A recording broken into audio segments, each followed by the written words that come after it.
প্রিয় ছাত্রছাত্রী ও বন্ধুরা, 2025 সালের জিওগ্রাফি পরীক্ষার প্রশ্ন এবং উত্তর, সম্পূর্ণ উত্তর এই ভিডিওতে পেয়ে যাবে। প্রথম দেখো এমসিকিউ। হিমালয়ের একটি সরলবর্গীয় উদ্ভিদের উদাহরণ, এটা হচ্ছে পাইন। নিম্নলিখিতগুলির মধ্যে মিলেট শস্য চিহ্নিত করো। অপশান এ রাগি। ভারতের প্রথম কাপড়ের কল স্থাপিত হয়, এটা অপশান গ। কলকাতা ও দিল্লিকে সংযোগকারী জাতীয় সড়ক পথটি, এটা NH2 ক। ভারতের উপগ্রহ চিত্র প্রকাশ করে ইসরো। যে প্রাকৃতিক প্রক্রিয়ায় মাটি ও শিলাস্তর অভিকর্ষের টানে উচ্চভূমির ঢাল বরাবর নিচে নেমে আসে তাকে বলে পুঞ্জিত ক্ষয়। পাখির পায়ের মতো বদ্বীপ দেখা যায় যে নদীর মোহনায়, এটা মিসিসিপি, মিসৌরি। ক্যারিবিয়ান সাগরে সৃষ্ট ঘূর্ণবাতকে বলা হয় হ্যারিকেন। অধঃক্ষেপণের একটি উদাহরণ, এটা স্লিট। দক্ষিণ গোলার্ধে সমুদ্র স্রোত বাম দিকে বিক্ষিপ্ত হয় কারণ পৃথিবীর আবর্তন। বর্ষাকালে ভরা কটালের সময় সমুদ্রের জল প্রবল বেগে নদীর মোহনা দিয়ে ভেতরে প্রবেশ করে, তাকে বলে বান ডাকা। নিম্নলিখিতগুলির মধ্যে সর্বাধিক ক্ষতিকারক দূষক পলিথিন। আয়তন অনুসারে ভারতের ক্ষুদ্রতম কেন্দ্র শাসিত অঞ্চল হল লাক্ষাদ্বীপ। দিহং, দিবং ও লোহিত নদীর মিলিত প্রবাহের নাম ব্রহ্মপুত্র। আচ্ছা, এবার শুদ্ধ অশুদ্ধ। সিমেন্ট কারখানা থেকে উৎপাদিত বর্জ্য পদার্থ বায়ু দূষণ ঘটায়, সঠিক। শুদ্ধ। হিমালয়ের পাদদেশের অঞ্চলে নুড়ি, বালি, পলি সঞ্চিত সমভূমি অঞ্চল বেট নামে পরিচিত, এটা মিথ্যা।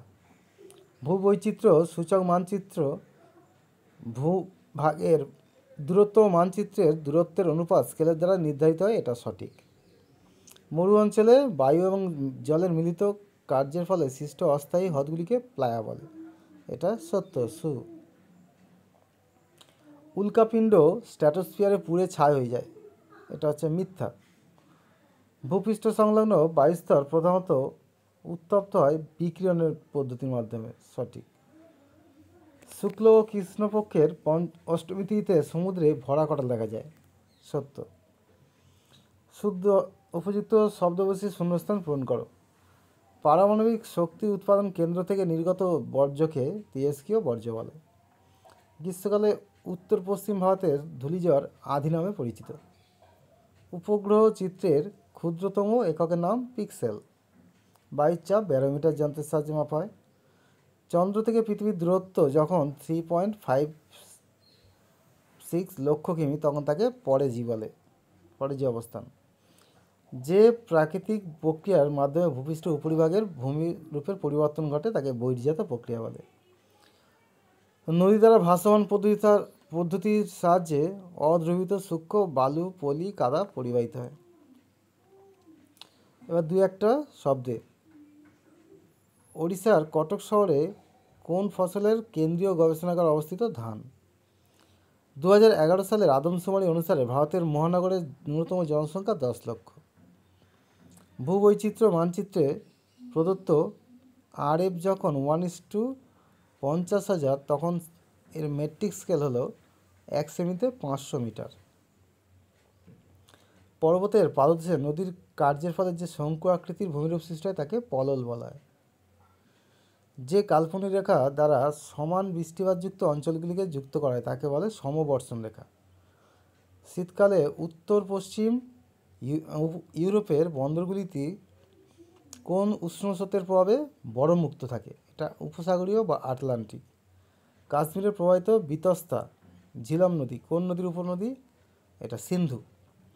ভারতের উত্তর পূর্বাঞ্চলে কোন ধরনের চাষের জন্য অধিক মৃত্তিকা ক্ষয় হয়? এটা ঝুম। বাম স্তম্ভ ডান স্তম্ভ দেখো। কান্ডালা, কান্ডালা হচ্ছে করমুক্ত বন্দর। রাজস্থান লুনি। লাদাখ এটা হচ্ছে তোমার খারদুংলা। ভিলাই লৌহ ইস্পাত শিল্প। আচ্ছা, এবার দেখো 3 দাগের যে প্রশ্নগুলো। অনুসারী শিল্প বলতে কী বোঝায়? আচ্ছা, এই প্রশ্নগুলো দেখে নাও, এই প্রশ্নের উত্তরগুলো আমি পরে এই ভিডিওর শেষের দিকে দিচ্ছি। 4 দিকে এরকম প্রশ্ন রয়েছে।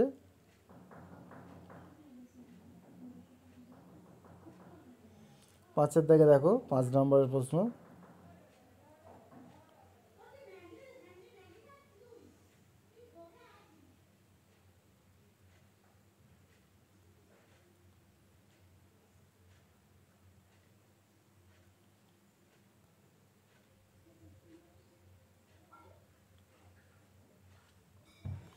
আচ্ছা, এবার দেখো যে প্রশ্নগুলো তোমরা দেখলে 2 নম্বর 3 নম্বর প্রশ্ন, তো এগুলোর উত্তরগুলো দেখে নাও।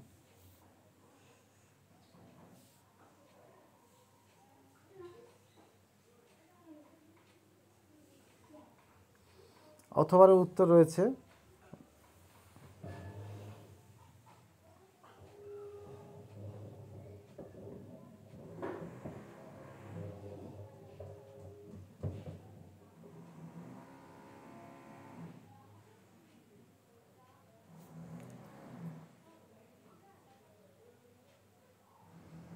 চারের দিকে দেখো, অথবার প্রশ্নের উত্তরও রয়েছে, ঠিক আছে।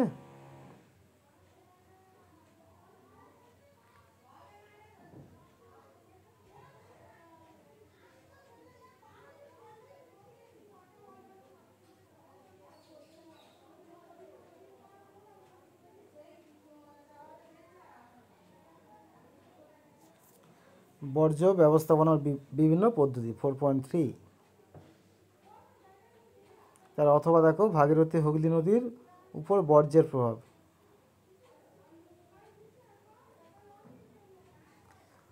5 লবণাক্ত বৃদ্ধি, অশ্বক্রান্তি হ্রদের সৃষ্টি চিত্রসহ ব্যাখ্যা। চিত্র তোমরা বইয়ে পেয়ে যাবে।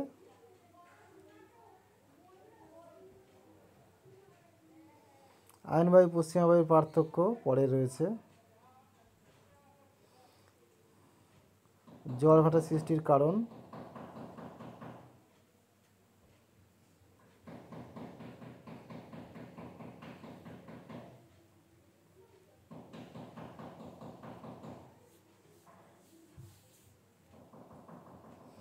জোয়ার ভাটা সৃষ্টির কারণের এটা হচ্ছে তোমার চিত্র। এবার 5 দাগের দেখো,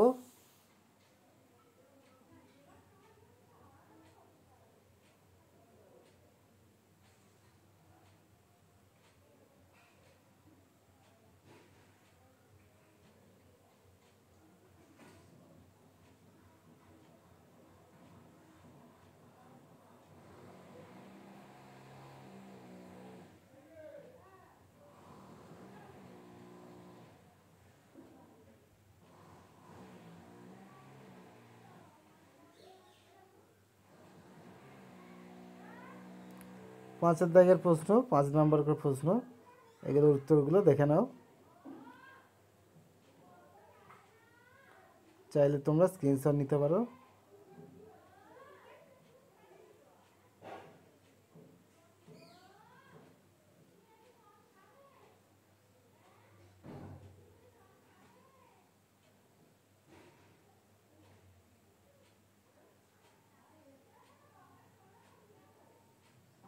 আয়নবায়ু আর পশ্চিমা বায়ুর মধ্যে পার্থক্য।